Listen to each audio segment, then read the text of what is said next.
Sabihin yan na ina-acknowledge niya na kahit magkaroon siya ng silver, gold, 'di ba? He acknowledge na ang pinaka magre-reign talaga at pinaka masusunod or ang mas mataas sa kahit kaninong pinaka mataas ay si God. Kaya nga sabi niyo, kahit maging powerful ako, I am still powerless against the will of, if I do anything against the will of the Lord my God. Diba? So, sometimes we thought na we can do our own life na, we tend to decide on our own na, kasi kala natin, kaya na natin yung buhay natin. We thought kaya na nating mag-decide on our own. But, if the Lord's will is different than our will, tingnan nyo yung nangyari kay Balaam. Diba? Ilang beses niyang ginawa ng paraan na or nagkaroon ng problema sa donkey ni Balaam. 3 times. Diba? 3 times.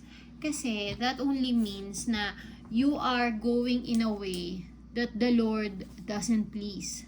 You are going in a way that is against the will of the Lord. Your own way. Yeah, you are doing it your own way. Diba? Sa totoo lang na ano rin dyan, nasilaw din si Balaam sa richness na kayang i-offer sa kanya nung hari ng Moab. Balak. Diba? Hindi, yung hari ng Moab, si Balak ba yun? Oo. Yeah, si Balak. Diba? Nasilaw din siya. Kaya siya parang nag-isip na parang sumama. But the Lord is not pleased with what he did. Kaya nag-send siya ng angels para magkaroon sila ng problema sa daan. 'Di ba? Yeah. Kaya we have to, minsan things get delayed in our life. Minsan may mga nangyayaring hindi maganda in our life. Maybe because God is intervening. Because maybe God is telling us today na, oy anak, you're not doing what I want. You're not doing what I want and you are doing what you want only. That's why tawag nito, this is happening. Diba? Kala mo things go wrong or against your will, pero ang totoo is you are against the will of the Lord. Kaya nagkakaroon ng problema along the way.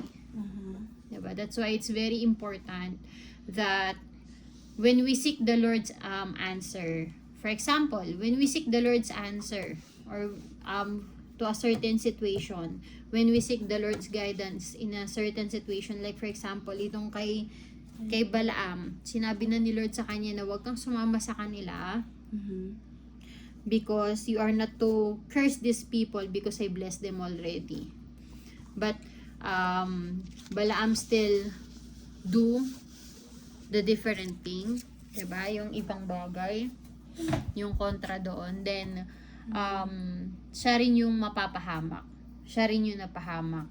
Diba? Yeah. Ang ending pa rin is, ibibless niya pa rin yung Israelite. Intindihan nyo. Yeah. And look how good is the Lord, diba? He gave you 3 times to realize na mali na pala yung ginagawa sa'yo. Ginagawa mo. And sometimes we just have to trust the Lord kasi when things go wrong like that, if it doesn't go Against if it is against sa mga plano natin, parang hindi nangyayari yung gusto mong mangyari sa buhay mo, then ask the Lord to open your eyes and give you peace to understand or understanding para maintindihan mo yung will niya.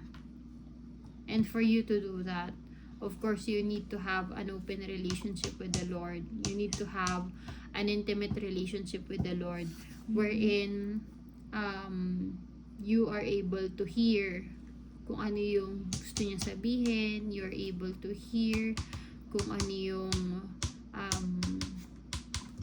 gusto niyang ipagawa sa'yo.